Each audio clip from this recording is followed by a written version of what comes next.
Hello, Eric. I'm home now. This is the pantry where we kind of keep every sort of thing that we're probably never going to need anymore, but may need. So that's why it looks like there's an avalanche waiting to happen behind me. Haven't had too much to do. I popped by the library yesterday. I took an hour-long walk. Only time I've really listened to nerd music since I got home, so that was pleasant. Lots of family doing things together stuff. For lunch I made Mom and me some garlicky cream of mushroom soup, so that's nice.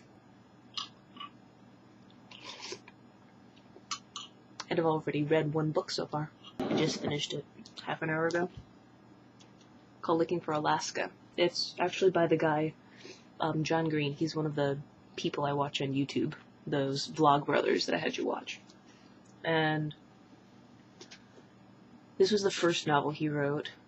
And he's only got, I think, 3, pure novels that he only wrote out. So I've read all of those. He's got a lot of short stories here and there, and a book called Will Grayson just came out that he wrote with somebody else. And it's actually about, as far as I can tell, there's something about homosexuality in it. I think the guy that he co-wrote it with is gay, but I don't really know much past that. It's on my list of things to read over the summer. My fact of the day actually comes from this book.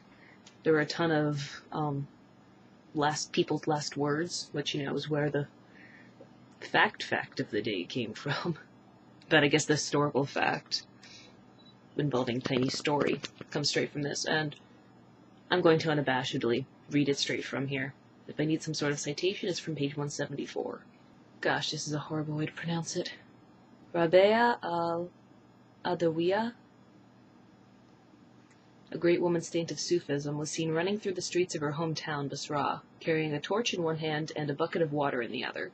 When someone asked her what she was doing, she answered, "I'm going to take this bucket of water and pour it on the flames of hell, and then I'm going to use this torch to burn down the gates of paradise so that people will not love God for want of heaven or fear of hell, but because he is God." Hi. Do you want to say hello? Hello. Hi. Bye, Mommy. Bye. But the whole point this story was this little bit was supposed to make was introduced by Karl Marx and his religion is the opiate of the masses thing, and how it was just a way to challenge that. I mean, that's part of the problem I have with a lot of religions, because people will be good people, they will be nice to others and all that, a lot of the time just because they fear hell and they want to get into heaven.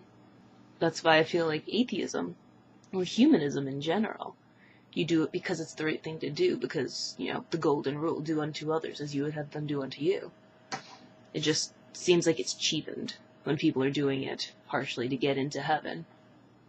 And I just thought it was an interesting story that woman was just going to abolish it all. At any rate, it was a good book. And you might notice, if you can read that, there was a little note put on here by a librarian from whatever library it came from, asking if I would return this. Fill it out and return it. And it's basically just a little questionnaire saying, hey, was this a good book? What did it make you think? Was it, because for the teen books, particularly for the teen books, they try to get stuff that's actually going to teach them something that has real life information in it. So I'm going to fill this out. My age group, 21 or over. I feel old. But when we went to the zoo, I was able to feel young, because their cutoff was 22. If you were if you were 21 or younger, you only had to pay $4.50. But then when you hit 22, you had to pay $6.50, I think. So Camden had to pay $6.50, and I only got to pay $4.50. So that was wonderful.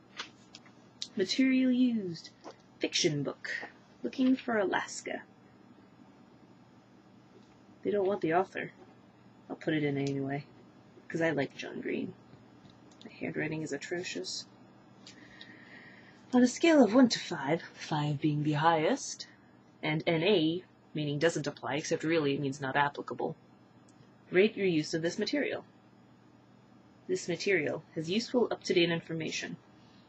Apart from playing a PS2, which admittedly I still do, it's up to date, so I'd say 5.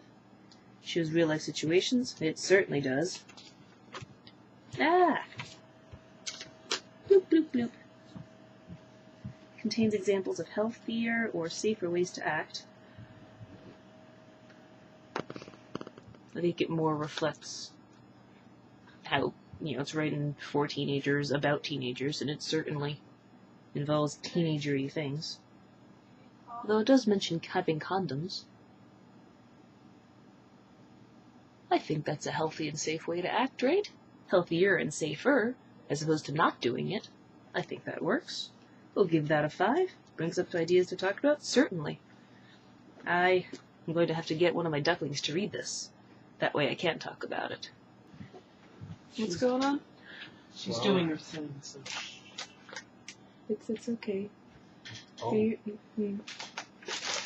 Okay. Hi, world. Flour and sugar. Now look. Cats. Done. We put it upside down so they think to look at it. And now Mom and I are going to go shopping soon. I think that's what they're looking for, seeing what we need. So, Paper towels. cheers. And we got lots of